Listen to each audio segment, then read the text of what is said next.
Hello, and welcome back to Last Dream World Unknown. In the last episode, we managed to defeat one of the big kind of boss monsters who has been walking about near the town of Rockwood, and we were rewarded for defeating that guy. We also did a little bit of running around and fighting some bad guys, and we will undoubtedly do a bit more of that today. Rotten Flytrap and a Horned Behemoth have emerged. And so these guys should be much easier to kill compared to the kind of boss monster that we saw last time. And so I'm not going to spend a whole lot of thought about exactly what I'm going to do on these guys. I wonder if darkness would work on some of these bad guys. And so I'm going to try a random spell since I'm not sure what their various elemental weaknesses might be. Yeah, it seemed to hit both these guys pretty hard. Seems like a good black magic spell. And my monk still deals a whole lot of damage, so that's terrific. I have a feeling at this point I could just straight up attack and finish these guys off. Yeah. Alright, and Thief, White Mage, and Black Mage have leveled up. And so we also got some drops of some various things. We haven't seen the level up process before, so let's actually go ahead and take a look at that. So if I level up a character, basically they get ability points, AP. It says I have 119 out of 4916. And so I could choose to increase any of my character's stats that I want to. And so, for example, if I wanted to increase hit points, I could do this, and you see that it basically costs me 10 ability points in order to increase my hit points by 9. And so if I do it again, I currently have 109 hit points. Sorry, 109 ability points, and if I spend 10 of them, I should increase my hit points by 9 from 2221 to 2230. It actually gave me 2235, and I think that's because I'm wearing an accessory that increases my overall hit points, and so we'll go check that out in just a moment. In any case, my thief did die a few times in the difficult battle last time, and so more hit points are probably good. More defense is probably good. Yeah, I'm not sure exactly how I want to allocate different things for this. So I think I'll spend some on hit points. I'll spend some on attack, since he's going to be an attacker. I'll spend some on increasing his defense. And accuracy is important too, because he missed a few times during battle, and so maybe I'll spend a few more points like that, and now I'm down to 1 ability point. And so that is an example of leveling up that particular character. The White Mage and Black Mage also have ability points to spend. And so, yeah, my White Mage wasn't hurting in terms of defense and hit points standing in the back row. Magic points are always good, and they come relatively cheap for the Mage, and so I'm going to spend a bit of things towards then to get her more magic points. Intelligent increases the ability of the spells, but she was kind of doing fine before with that. And yeah, I think I'm going to throw it mostly in hit points and magic points here. Yeah, just kind of somewhat haphazardly. And similarly for the Black Mage did also die, and so trying to gain a few more hit points is probably a good thing.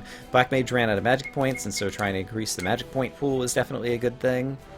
And with more intelligence, my spells would become stronger, and so I'll spend a little bit of points towards intelligence to make them stronger as well. And sure, we'll just go ahead and increase our magic points a little bit more, and our defense a little bit more. Sure, just go ahead and spend things. Okay, so that's an example of leveling up the characters. We also have been slowly gaining skill points, and so I will spend some more time in the future, possibly trying to be more picky about the skills that my characters have. But for right now, let's just go back into the battlefield and exploring. So this is an example of a tunnel. If you need an engineer in your party in order to use the tunnel, and so basically it would give me a shortcut over to the right side of these mountains. I don't have an engineer, and so I can't use the tunnel. This presumably is the Frozen Tower that we have heard a bit about. And it sounds like there's going to be like possibly some difficult encounters here. As well as, okay, Haunted Soul. That's kind of like the lower version of the boss guy that we've heard about. And it seems like we have to get through here in order to get to the western portion and court. But for now, I will be happy just to have the opportunity to try fighting some of these guys. And so, let's see. I think I have a way to hit multiple enemies using... I could steal from all enemies. That could be interesting. Let's try that with the Thief, since I haven't used this stealing all that much. And let's go ahead and just attack... these wyverns look like they're going to be dangerous. Let's just attack one of them with the monk. And let's go ahead and cast Heal on the entire party, since a number of people leveled up and can afford to have a few more hit points. And finally, let's try Wind on all of these guys, since they seem to be kind of flying guys. We stole a Holy Fire Bomb from a couple of these guys, a Holy Water Flask, and a small cottage. Alright. So we managed to steal a number of items there, so having a thief in the party is pretty cool. Uh-oh. And most of my party is asleep. Okay. That seems to be a common theme throughout role-playing games, which is that undead monsters can put your party to sleep, and so we might want to consider trying to have something that is going to make us more resistant to the sleep attack in the future. For now, I am going to try to mug one of these guys, and I will try to fight one of these guys. And this guy didn't get a chance to use his wind attack, I think, because he fell asleep, but it appears that he woke up for the next round of battle. So we'll just give it a try once again. Mystic Fog increases, or decreases my intelligence. And Darkness is going to decrease the accuracy of my physical attacks, but the wind attack did do pretty well, so that's good. Let's see. Let's go ahead and... Sure, let's just try to mug another one of these guys. Let's have the monk do his chakra attack, because it can attack multiple enemies. And is there something that I have... Cures all status effects for the entire party. Let's try using that to get rid of all these status effects. And let's try Win 7 and see if we can finish off all the bad guys that way. So assuming that my Black Mage manages to stay awake, I think that will end the battle right here. But let's see what happens. Oh no, the Black Mage got put to sleep. Alright. So almost everyone's asleep except for the White Mage. So let's have her try to wake everybody up with Panacea once again. Yep, she's been put to sleep once again. Alright, so this is the danger of fighting enemies that could put you to sleep. And I should check out and see, perhaps back at town, someone would sell me a ring that would give immunity to the sleep attack. And that would help me have more success in the future. But I'm basically going to see if I can manage to stay awake long enough to fight my way out of this battle. Okay, the thief just died. Come on, monk, you can do it! Oh no! Death's touch! Okay, the monk seems to have been immune. And he hit one of the guys, but didn't manage to kill them. Okay, this is not good. I am really struggling here. Is there anything else? Double attack, attack 2 random enemies. Okay, let's try that. But yes, I'm not sure if I got a little unlucky with the sleep attacks here, or if these are pretty powerful monsters, and I might need to do even a little bit of leveling or re-gearing my party in order to even defeat guys here at the Frozen Tower. But it appears that the difficulty is ramped up rather quickly. I'm going to try Panacea one more time, and I'm going to try Win 7 one more time, and see if these guys can manage to get the attacks off before we get put to sleep once again, or before we all die. Alright, Black Mage got touched by death, and he is dead. Alright, Panacea will get rid of the darkness, so my monk will be able to hit these guys, hopefully. But he did 3 hits all randomly on the same guy, so that didn't help me all that much. So this is not going well. I have a feeling we're about to all die. Let's go ahead and cast a Fast Life to try to bring the Black Mage back to life. And then hopefully we can use the Black Mage to do another wind attack that'll hit all the enemies and finish everybody off. Or maybe the monk will be able to finish some guys off. Or maybe the monk will just die.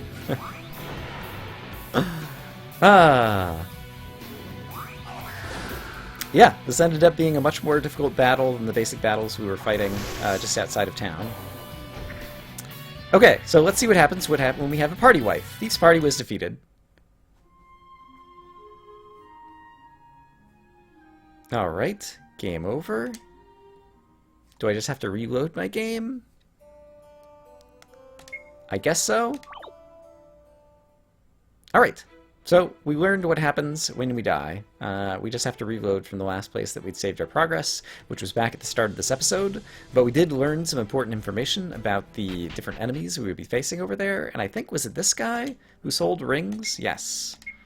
Is there a ring that makes me immune to sleep? Energetic, perhaps? That increases preemption. Protects against poison, silence, sleep ring. A ring that protects against sleep. And they cost 25,000 each. I think I will buy them at least for my mages, since they got put to sleep a lot. And so I'm going to buy 2 of them. And let's go ahead and equip my mages with those rings and see which rings we want to trade off. That increases magic defense. That increases max hit points. So that's the reason, for example, that I saw my max hit points going up by more than we expected, because everybody's wearing an expansion ring right now that increases their max hit points. And I think I'm going to need the hit points, and so let's risk taking away some of the magic damage for the sleep ring on a couple of these characters. And so if we go to the equipment of the Black Mage, he has a dangerous ring that increases crit and the expansion ring. I'm going to keep his hit points up, but let's get rid of some of his critical in favor of having the sleep ring. And so I think that will help our chances tremendously. And I'm also going to spend a little bit of time getting better acquainted with all the skills that I currently have with the White Mage and the Black Mage to see if I want to reorganize my kind of inventory of spells. So just to show how the skills work, there's an option to change slots of all of the skills that you have. And so here are all the skills that my Black Mage knows. However, some of them are grayed out. The ones that are grayed out are ones that I currently have assigned to slots, kind of in the player's battle inventory. And so, for example, Annihilation, 2,500 non-elemental damage to one enemy is a great spell that costs 300 magic points, so it costs a lot, but he currently doesn't have available at battle, and Godlike is another example of one of those.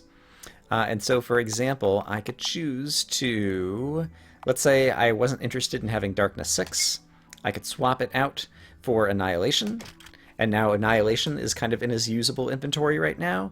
And I think as you level up your characters, you kind of like increase their usable inventory, and so they have more spells to select from in battle. But I think apart from that, I'm not going to make any other changes right now. I'm going to try to walk back up to the frozen area and see if we can get into a similar battle as last time, and see if we have better luck now that we have the sleep rings. And I'm also going to change the spells that I use in battle. But along the way, I get immediately ambushed. These guys should be much easier to fight. And so I think I will just try to steal something from a boulder. I'm going to try using a double attack. And for my White Mage, I guess I'll just attack, because I don't think it's going to matter a whole lot. Oops! I pressed the wrong thing for the Black Mage. I accidentally pressed guard, I think, when I wanted to actually have him select a spell. I was planning to have my Black Mage wipe out most of this enemy party, and I screwed it up. Well, we'll get a chance to see a few more attacks that some of these monsters can do. But I don't think that these guys are going to be a huge threat. Alright, double attack. We managed to do some damage there. Okay, let's try this again. Let's just go ahead and try to take out somebody, such as this guy still has most of his hit points. And let's use... let's try using Win 7 against these guys. And I think there's a way you can control the battle speed as well, and I'm not sure if I'm at like normal speed or fast speed or slow speed. And so I should check that out as well. Give me your feedback in terms of, for the battles that I do choose to show, and I know I will be editing out some battles in the future, if this battle seems appropriate, or if it would be better if things go faster or slower. And I could also just choose to like fast forward video if I'm not saying anything particularly interesting at the moment. I'm gonna have to make a bunch of choices in the future. Okay, 3 of my guys ended up paralyzed. Now everybody's paralyzed. So, whereas sleep was what the undead enemies were doing to me, these guys apparently can do paralysis. And without anything that's going to protect me against that status effect, I am in once again danger of getting party wiped here. But let's see if I can actually manage to get Win 7 off, because that might, like, kill everybody in one fell swoop. So we'll take a shot and see if our Black Mage can manage to stay alive and unparalyzed long enough to get that spell out, and maybe I need to try to increase his preemption. Nope, the Black Mage just died. Alright. It's looking like we might have another party wipe here. Let's definitely try a double attack in the hope that I might be able to take out 2 more enemies. I guess I really haven't done that much damage yet, so that's not even likely to work, really. Yeah, I think I'm about to get party wiped here. So basically what I'm learning is I don't yet have good strategies for defeating groups of monsters, and so I need to get some more practice. Yeah. Alright, but we're learning.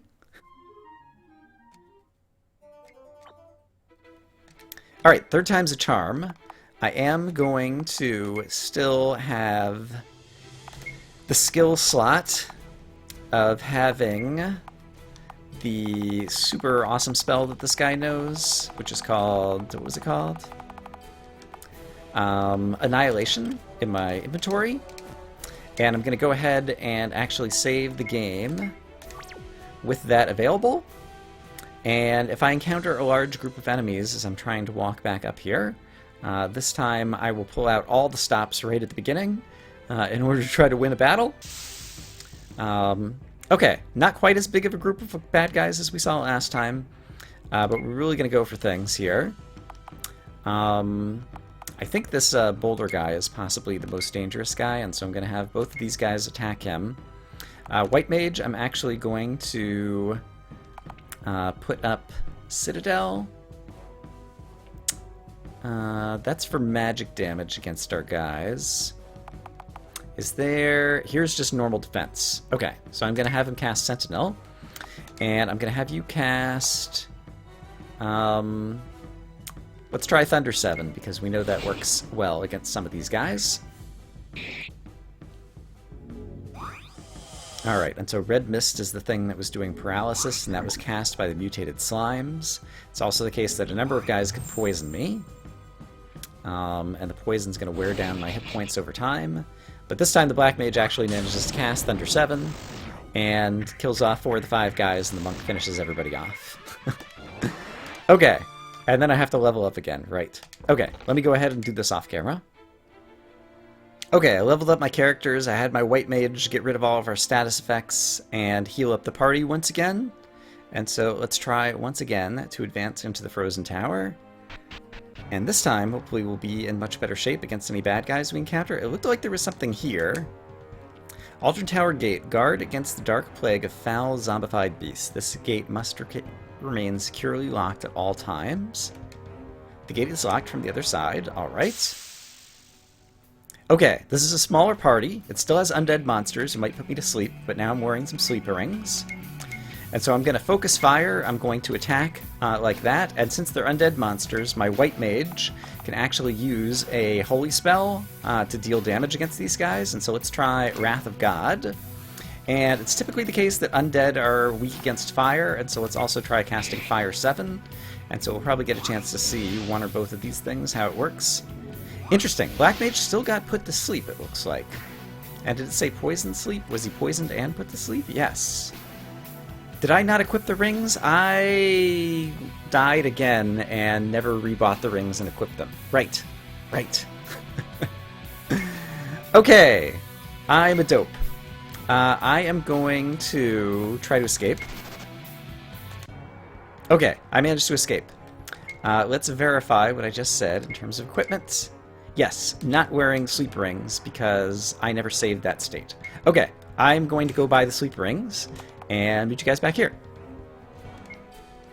Okay, I went and bought the sleep rings, equipped them, slept once again at the inn, and made it almost all the way back here. We're seeing some new enemies, Ice Sorceress and Frost Wolf. There's only 2 of them, and there are 4 of me, and so I'm feeling pretty good about this. Let's just go ahead and guard here, and I have to imagine that a ice somebody, oops, yeah, an ice somebody would be weak to fire, and so I'll cast Fire 7 against this group of enemies. Critical, critical, yeah, that dealt 3,000 and 4,000 damage. That's definitely a good way to go ahead and do things. Icy Essence and Frostwolf Pelt. Alright, and I think I hardly took any damage there. Yeah, my monk is maybe down 100 hit points, but I'm not too worried about it. Okay, and so we read the sign over here. We already know what it says. Over here on this side, there's just like some columns. And then, I see, there is a door inside the tower that we can actually go inside. Future travelers be warned. Beasts residing about this tower can inflict something foul. We have named zombification. Our noble elven warriors, so afflicted, are found newly vulnerable to holy magic and harmed by attempts at healing. Oh, interesting. So it gives you like an undead kind of status effect. May you heed this counsel and be well in your travels. Okay. So you might not be able to heal yourself. Alright, tells about the history of the tower. Great, great, great. And is this a doorway? It is a doorway. Oh, hey! Treasure chests. We like treasure. Hyper Remedy. I don't think I can open the blue one. Doesn't know how to unlock this one yet. There's ways to go up and down. And here's a small group of these enemies. Let's see if we can actually win this battle for once. And so let's just go ahead and attack. Yeah, let's attack and focus fire. Let's have you try to use Wrath of God, and you try to use fire against the undead enemies. And we should be resistant to going to sleep now. Or at least my mages should be. Okay, Wrath of God hit really hard. That's awesome. Death's Touch, my white mage managed to avoid. Fire 7 also hit really well. Okay, and we managed to stay alive throughout that battle.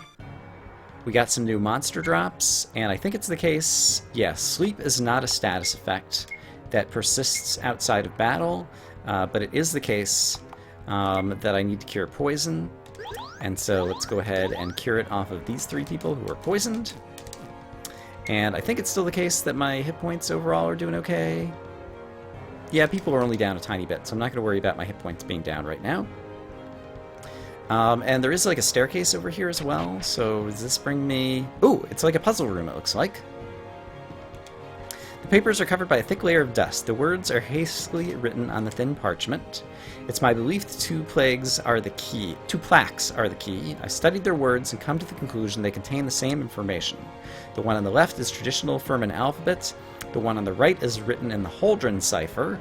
I've nearly solved the cipher, but these beasts give me no rest. May you succeed where I have failed.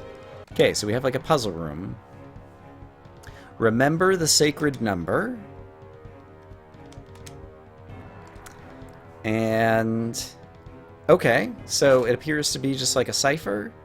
Remember the sacred number. And let's see, is there an obvious... like a T goes to M and an E goes to L, etc. And then is there something else that I can read up here? Enter the sacred number. Okay. And so it appears to be... I think that first one is 7, if I'm remembering different things. But I'm not sure about the other words. It's probably 700 something something. And it's going to be 1 or a 2. No, it'd be something that ends in an E, V-U-L, because L went to E. Reasoning through the few letters that I know, I believe it says 741. Oops, darn it. I didn't realize I was going to get another chance at this, and I pressed the button thinking I needed to enter a number, but you press the button once you have all the numbers and use the left and right arrow to change between the 3. There we go, 741. So it was a simple cipher where each letter translates to another letter. We could learn the letters by corresponding the 2 plaques, and I just happened to remember a few of the letters and was able to kind of reason out the rest. So I like those types of puzzles, and as a result, we get holy bombs that we could use against the undead. Magma Blast, that sounds like it would work against the undead pretty well as well. Alright, so we get a bunch of bombs, And bombs are kind of like a Holy Devastation bomb would be like the Wrath of God spell, I think, basically, that I cast. So it's a consumable item that kind of works as a spell that damages all undead enemies on the battlefield. And I didn't notice, I did take a bunch of damage when I entered the wrong number on the spikes. And so we will have our White Mage go and heal the party. Heal 2 might work. Let's cast it again. That got just about everybody back up to their maximum hit points, and we're still doing okay in terms of overall magic points and things. Since I have found this to be hard going, I am going to go ahead and save, just kind of like a temporary save in case I end up party wiping again really quickly. But I'm starting to get a little bit of a better feel for how I should try to play in order to stay alive, and the fact that we have the sleep rings I think is going to help in this area. To protect our valued treasures from the beasts that rarely invade the lower levels of the Aldrin Tower, Honora has commanded the construction of a labyrinth that only sentient beings can navigate. The labyrinth uses the elven numerals of our ancestors to prevent the likelihood that the lesser minds of the humans or goblins may navigate the proper path. Okay, so they're trying to only let the smart people in, and they think the elves are smarter than the humans and the goblins. 2 + 3, Roman numerals. The original inscription on the stone has been completely worn away by the passage of time. It appears that later treasure hunters have chiseled some instructions regarding the elven numerals. And the elven numerals are exactly Roman numerals. Okay. So basically it's teaching you Roman numerals in case you didn't know them, but they're called elven numerals. Alright, and there's some kind of bag down here? A bag containing 1 gold. Amazing! We got 1 gold, but in any case, this says 2 + 3, so I presume we're going to have to use it. Papers are weathered from the passage of time. The labyrinth confounds me. I believe the legend left by the famous Lionel is the key to the puzzle, but I don't understand the encoding. Alright, and then there's little names in front of these entrances. I see 1, 2, 3, 4, 5, presumably. Okay, and it said 2 + 3, so I imagine we have to go into door 2, and then we have to go into door 3. So let's give it a shot. I see, it brings me back here again. I wonder, 1 gold once again, if I can now go through door number 3. That's it. I wonder if I have to not take the gold and go through door 2 and 3. I'm going to try that again. Or it could be that 2 + 3 = 5, and I should be going through door 5. Yeah, this hasn't taken me to a new spot, and so let me try going through door number 5. Okay, this did bring me to a new spot, so I think we kind of understand this now. And so now this says 44 divided by 8, if I read that correctly. No, 64 divided by 8 is 8. Can I read these? Yes. And so they're just graves. Are they going to tell me anything important? It isn't clear that there's useful information on any of these.